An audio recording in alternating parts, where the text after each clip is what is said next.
Hola a todos, somos Paula y Javi y hoy os hablaremos de cómo los asuntos entran en la agenda. Pero no estaremos solos, para ello contaremos con la inestimable ayuda de nuestro amigo Jean-Baptiste, profesor y doctor de Ciencias Políticas en la Universidad Pablo Olavide de Sevilla.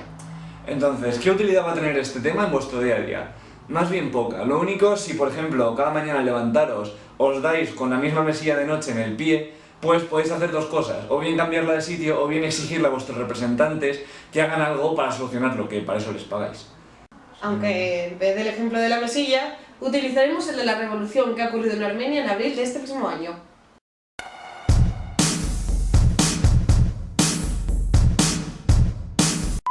Básicamente, en Armenia, desde 1998 más o menos, hubo una corrupción de la ONU. Pero no vamos a hablar de eso, sino cómo esa corrupción ha pasado a llenar la agenda mediática. Y es que en Armenia, tras varias décadas de gobiernos desastrosos y un carácter ciertamente fraudulento de las elecciones, el presidente Sargsyan llevó a cabo una reforma constitucional para traspasar los poderes del presidente al primer ministro y tras agotar sus mandatos como presidente, se quiso presentar nuevamente como primer ministro.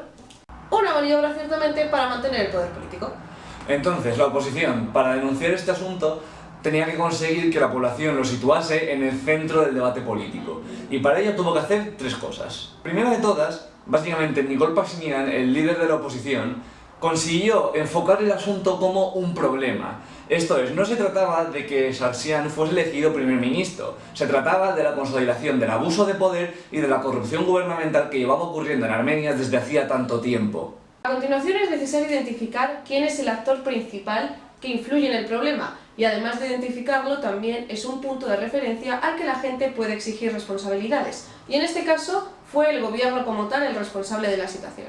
Y luego exige que los poderes públicos aborden el asunto, como en este caso Nikol Pashinyan dijo: Sergei, amigo mío, te hemos pillado, bájate del carro, ya es hora de instaurar en Armenia un gobierno provisional que acabe con la corrupción y con el abuso de poder. Y así empezó a introducir presión a través de la sociedad para una posible dimisión del gobierno. Y entonces vamos a hacer un pequeño repaso por toda la gente que estuvo implicada en toda la movida.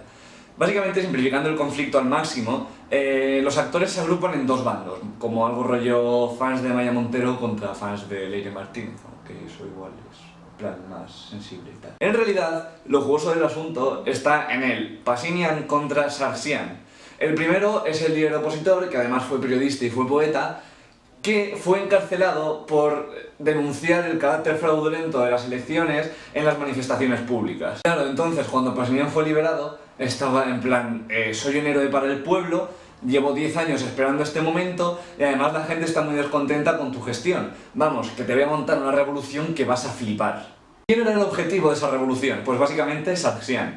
Había sido presidente del país desde 2008 y además el Partido Republicano, su partido, estuvo de alguna manera siempre en el poder. Además de estos actores hubo otros actores secundarios, pero estos dos que os hemos comentado han sido los que aglutinaron alrededor suya al resto de las diferentes posiciones.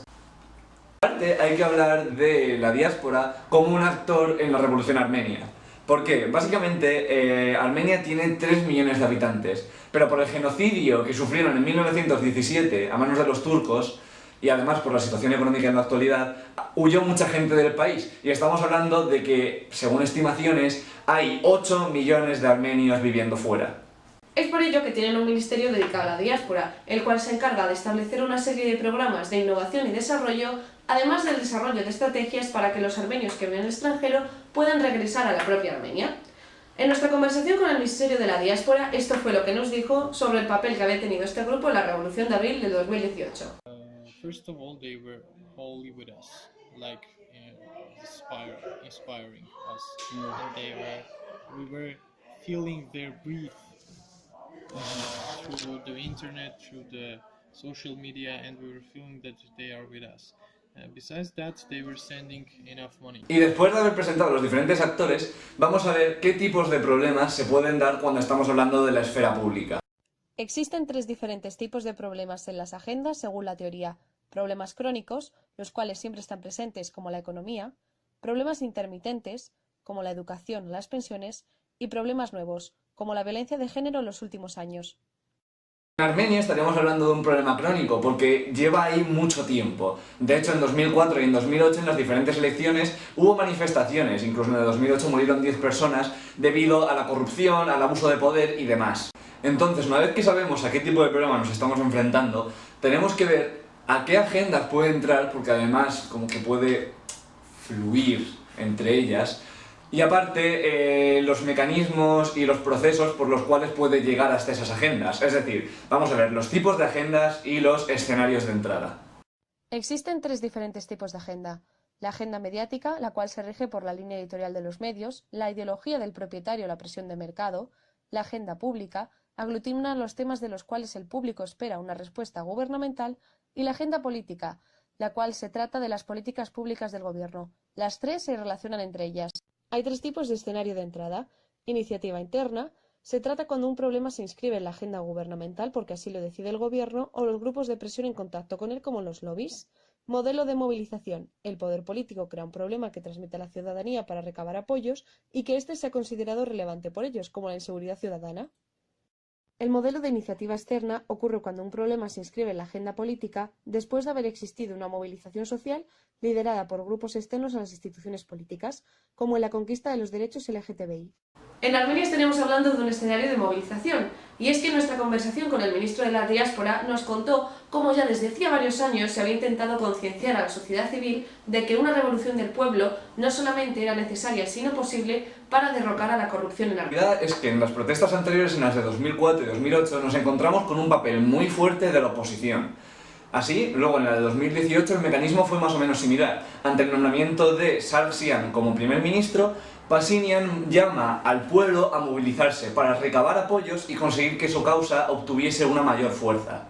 ¿Y por qué se consolidó esta en las protestas anteriores? Para descubrirlo os diremos 3 cosas que no sabíais sobre el modelo de corrientes de agenda de John Kingdom.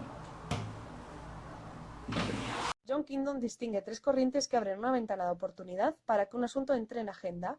Primero, ese asunto ha de ser construido como un problema público identificable.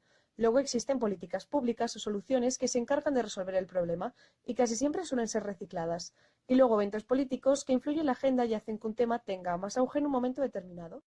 En el caso de Armenia, entonces, estaríamos viendo la corriente del problema con todo lo que hemos comentado ya, como la oposición y los movimientos sociales van creando el problema social y demás.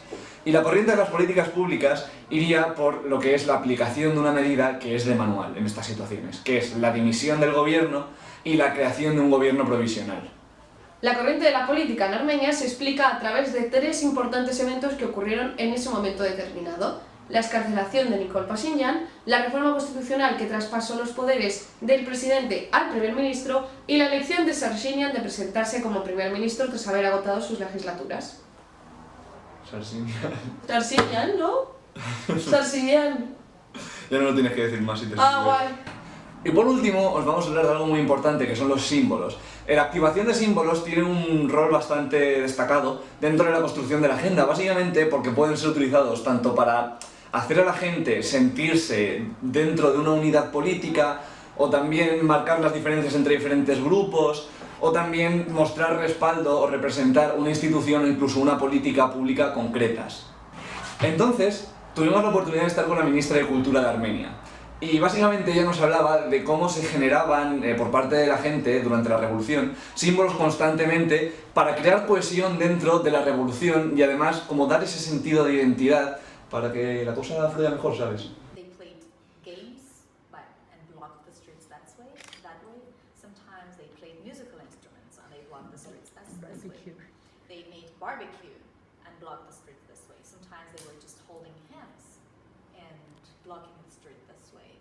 So every time, but whatever we analyze, whatever we take into consideration, we see that the core are people. Esto ha sido todo, muchas gracias por vuestra atención y recordad que el nombre del presidente de Armenia es Sargsyan. Oficialmente. Y pues ya está. Sí. ¡Hasta luego!